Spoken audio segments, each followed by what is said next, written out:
Salut à tous, c'est Axel de testmobile.fr. Je suis au CES 2013 à Las Vegas et j'ai dans les mains le Huawei Ascend D2 dont on a pas mal entendu parler, qui a été en fuite un bon paquet de fois d'ailleurs.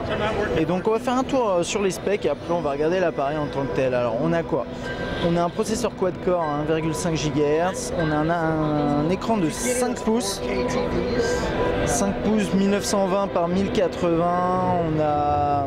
Et d'ailleurs c'est une résolution intéressante, ils appellent ça du Super Retina, bon, avec 443 ppi, c'est intéressant. On va regarder l'écran un petit peu. Un appareil photo 13 mégapixels à l'arrière. 2 Go de RAM, 32 Go de mémoire interne, une batterie de 3000 mAh. Il est résistant à la poussière et à l'eau. Alors je ne me rappelle plus s'il est certifié IP quelque chose, mais a priori oui. Il fait 9,4 mm d'épaisseur. Que dire de plus? Il tourne sur Android 4.1 avec la surcouche Emotion UI de Huawei. Et c'est à peu près tout. Donc on va regarder l'appareil. Et c'est toujours chiant ces trucs là. Et d'ailleurs si je l'enlève, est-ce que ça sonne? Voilà. Je peux partir avec l'appareil si je veux, c'est bien. Alors, donc on a en haut la caméra frontale. Alors je sais pas de combien elle est. Je sais pas, j'ai pas les infos là, désolé. Les capteurs ici. On a en bas, hop, quelques... On attend, voilà, normalement il y a les touches, je pense, voilà, c'est ça, ces touches là qui s'affichent en bas. C'est un peu comme sur le Mate au niveau des fonctionnalités, vous allez le voir.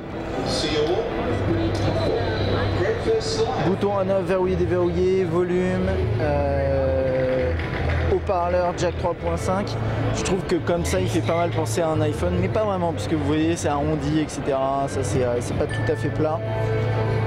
C'est à peu près tout ici. Le jack, enfin le micro USB, ça c'est pour la carte SIM. À mon avis il faut en mettre un truc là-dedans, je pense, je suis pas sûr. À l'arrière on a l'appareil photo 13 mégapixels. Et puis c'est à peu près tout. On va regarder un peu ce qu'il a dans le ventre. Enfin, ce qu'il a dans le ventre, on va regarder rapidement l'interface. Ok, donc là vous pouvez gérer le lancement d'une application rapide, donc ça c'est classique. Et ensuite après, quand vous êtes dans l'interface, hop, vous pouvez accéder au tiroir des notifications ici pour lancer une fonctionnalité ou surtout gérer des paramètres. D'après ce que je vois, c'est vraiment la même surcouche que sur le Mate. Donc voilà, vous pouvez changer ici. Attendez, je vais zoomer un petit peu. Voilà. Vous pouvez changer de fond d'écran, ajouter des widgets avec les onglets ici. On a même une barre de recherche. On peut changer les transitions entre les différents écrans sur l'accueil.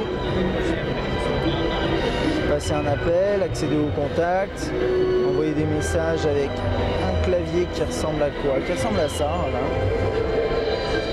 Qui a l'air d'avoir changé. Et au niveau de la saisie de texte, qu'est-ce qu'on a? On a juste ces deux là. Ça c'est le clavier de base dans Android, voilà. Qui est pas mal en plus. Je pense qu'au niveau des emails, tout ça, voilà, il n'y a rien de configuré, donc ça on verra à l'occasion de la prise en main, du test.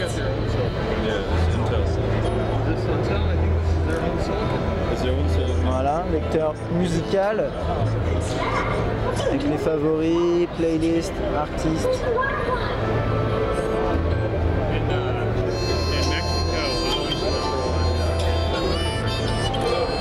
Il a l'air assez puissant, on verra ça lors du test. De multitâche avec l'affichage de la gestion de la RAM et la possibilité de tout nettoyer d'un coup.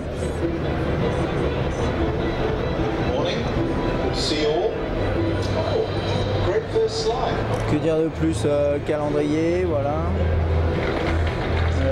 C'est à peu près tout, hein. Bon, on a pas mal de fonctionnalités qui sont triées dans des dossiers. On a l'appareil photo. Ça c'est moi, salut. Hop.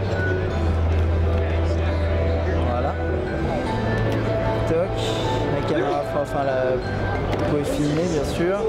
Et on filme en 1080p, hein, j'imagine.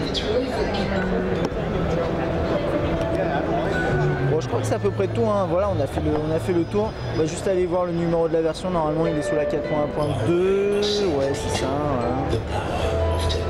Et donc Emotion UI, j'ai l'impression quand même que dans cette édition, il est un peu plus, c'est un peu plus discret. Mais j'en suis pas sûr à 100%. Vous pouvez cacher cette barre aussi, hein. Voilà, comme sur le Mate. Et en fait, le truc, c'est, je me demande, voilà, si par exemple je cache la barre et que je fais ça, comment je fais pour revenir en arrière? Je sais pas, voilà, c'est une question d'habitude peut-être, hein. À voir. En tout cas, moi pour l'instant, j'ai l'impression que c'est un appareil assez intéressant. J'ai hâte de pouvoir le tester. En main, il est plutôt agréable à prendre en main. C'est du plastique, voilà, mais c'est pas désagréable.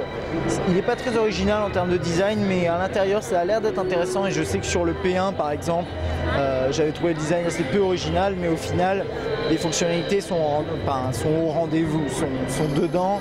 On a pas mal de choses, donc on verra lors du test du D2 ce que j'en pense. Voilà, j'espère que cette petite vidéo vous a plu.